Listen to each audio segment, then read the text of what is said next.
Coucou, bonjour, j'espère que vous allez très bien. Alors, je fais cette vidéo pour répondre à une question qui m'a été posée, qui consiste à savoir comment monter un CV qui répond aux critères vous allez tout simplement cliquer et pouvoir le télécharger, d'accord? Voilà, donc une fois téléchargé, naturellement, le lien vous renvoyera sur ce CV-là, d'accord? Voilà, donc je vais expliquer dans cette vidéo comment faire pour monter un CV si vous avez de l'expérience professionnelle dans le métier des centres d'appel, d'accord? Et j'expliquerai par la suite comment faire pour monter un CV si vous n'avez pas d'expérience professionnelle dans le métier des centres d'appel, d'accord? Donc je vais commencer pour ceux qui ont de l'expérience professionnelle dans le métier des centres d'appel. Donc je mettrai en description ce CV vous aurez tout simplement à le télécharger et à le remplir, d'accord? Parce qu'il y a des cases qui sont réservées pour vous permettre de renseigner vos informations personnelles. D'accord. Donc je vais essayer de le télécharger pour que vous puissiez avoir une idée de quoi il s'agit réellement. Voilà, donc je télécharge ici. Voilà. D'accord, je l'enregistre. Voilà. Alors, je clique.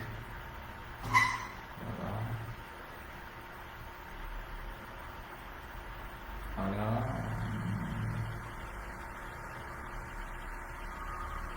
Super. Voilà. Voilà. Donc, nous avons notre modèle qui est là, un très bon modèle. J'ai vraiment aimé. Il contient toutes les informations, tout ce qui est demandé dans le métier des centres d'appel. D'accord? Alors là, par exemple, vous voyez qu'il y a des informations qu'il faut remplir. Il y a des champs à remplir ici. D'accord? Alors ça, vous pouvez naturellement les supprimer, c'est pas important. Voilà, ce qui est plus important, c'est la première page. Voilà, simplement. Voilà. Alors ici, c'est la rubrique où il faut renseigner son prénom et nom.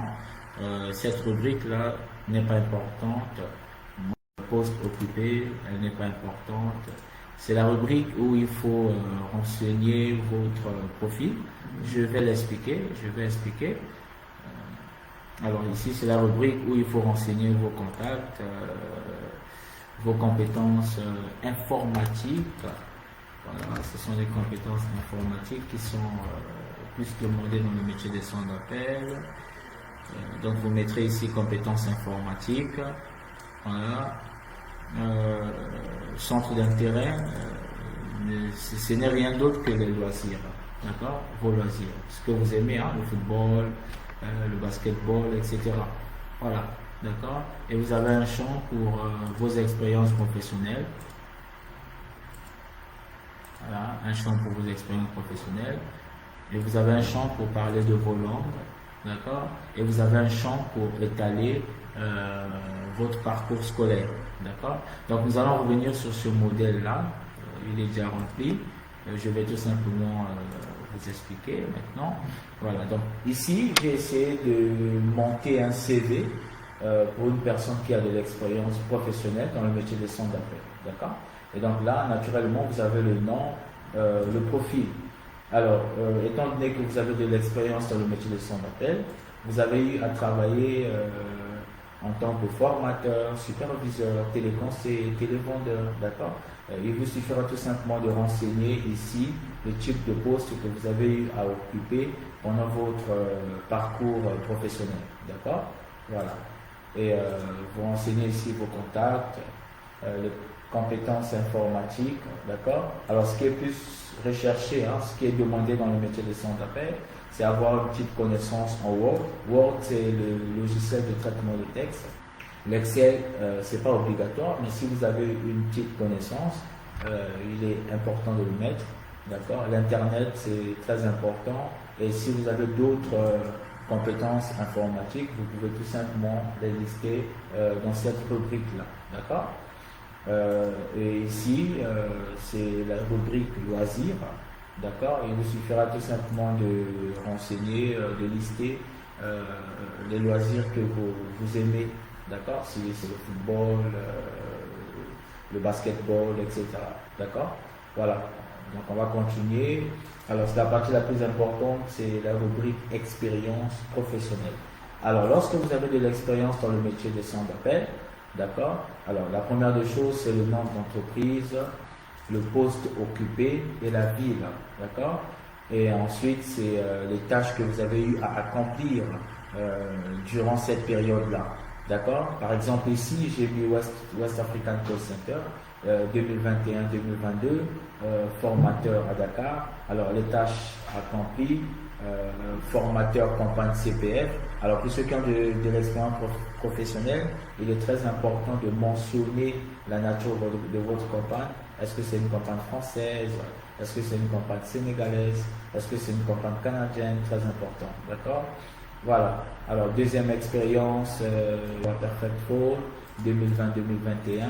J'étais superviseur à Perfect Phone, Dakar. Alors, j'ai essayé de lister ici les quelques tâches et les quelques campagnes que j'avais eu à effectuer à Perfect Phone, d'accord.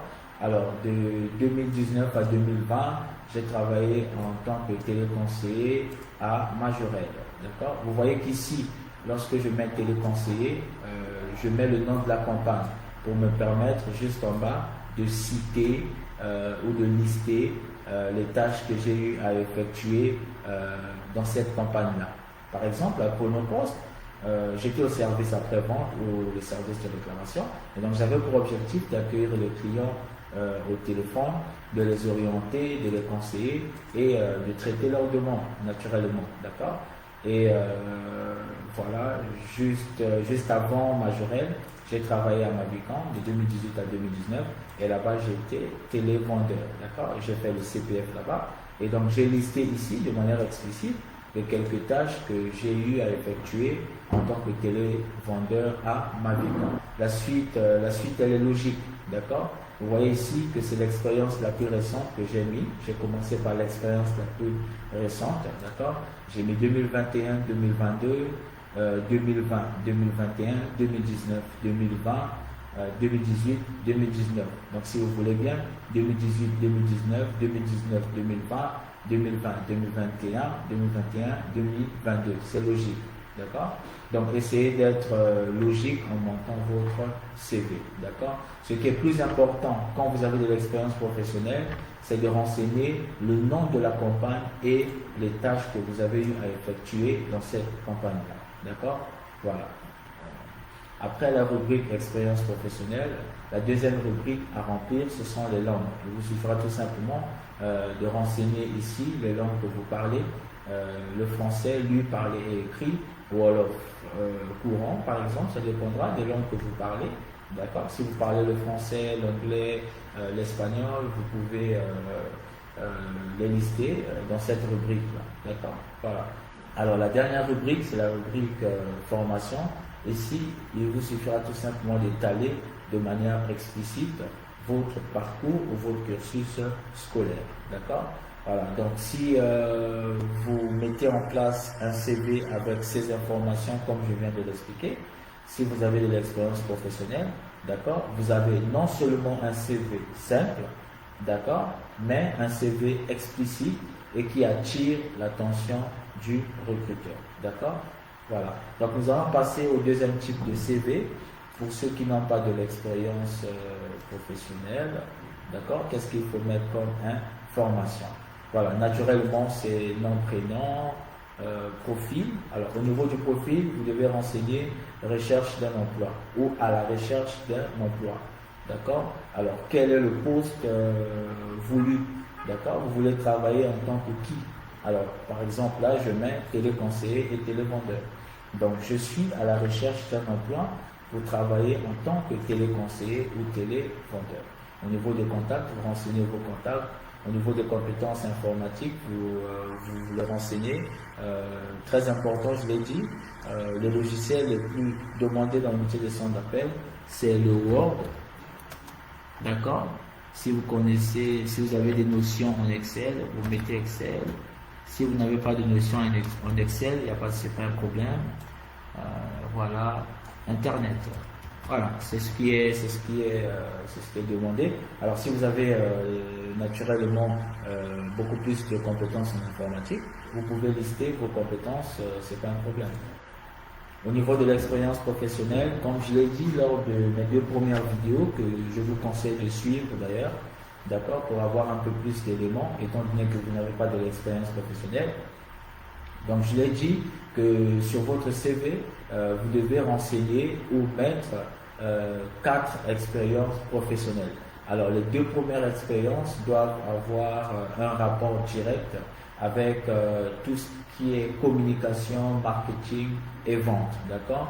Et les 2 dernières expériences peuvent avoir un rapport avec votre domaine professionnel. Je prends un exemple, je suis électricien, d'accord?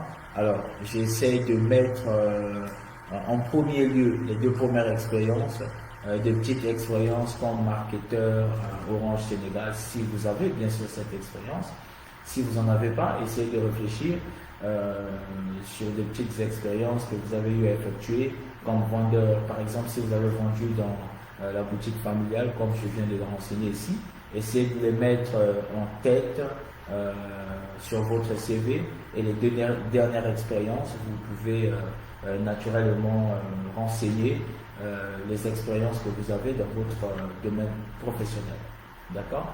Vous voyez que là, par exemple, qu'est-ce que je mets? J'ai mis une petite expérience en tant que marketeur, j'ai mis une petite expérience en tant que vendeur. D'accord? Voilà. Et juste après ces 2 premières expériences, je renseigne mes expériences professionnelles. D'accord? Voilà, c'est comme ça que ça se passe. Ça permettra au recruteur, lorsqu'il reçoit votre CV, déjà par cette phrase, il comprend que vous n'avez pas de l'expérience professionnelle. D'accord? Mais en voyant ces 2 premières expériences que vous avez dans le marketing, en communication et en vente, d'accord, ça permettra au recruteur de pouvoir vous rappeler et d'avoir une idée sur vous par appel, d'accord. Mais quand vous avez un CV avec quelques informations ou quelques expériences en marketing, en vente, d'accord, alors là, vous poussez le recruteur de vous appeler, d'accord, et d'avoir une idée. Il essaiera de vous appeler pour avoir une idée sur vous. Il essaiera de voir est-ce que réellement il pourra compter sur vous ou non, d'accord. Naturellement, c'est comme ça. Donc c'est ainsi qu'il faut procéder pour avoir un CV qui répond aux critères demandés dans les centres d'appel, d'accord. Alors au niveau des langues, c'est la même chose, hein. Vous mettez les langues que vous parlez couramment. Au niveau de la formation, vous essayez de lister votre cursus scolaire. Alors je vous remercie d'avoir bien suivi cette vidéo.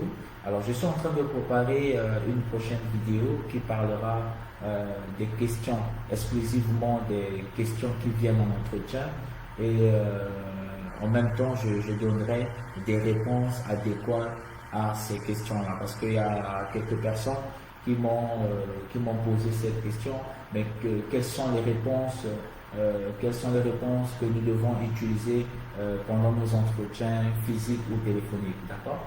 Donc je ferai une vidéo sur ça, mais avant de faire cette vidéo, j'aimerais qu'on puisse déjà atteindre la barre des 50 abonnés. Dès que nous sommes à 50 abonnés, je vous promets que je ferai cette vidéo. Ça sera une très bonne vidéo, parce que non seulement je vous listerai toutes les questions qui viennent en entretien dans les centres d'appel, mais aussi vous aurez des réponses adéquates par rapport à cela.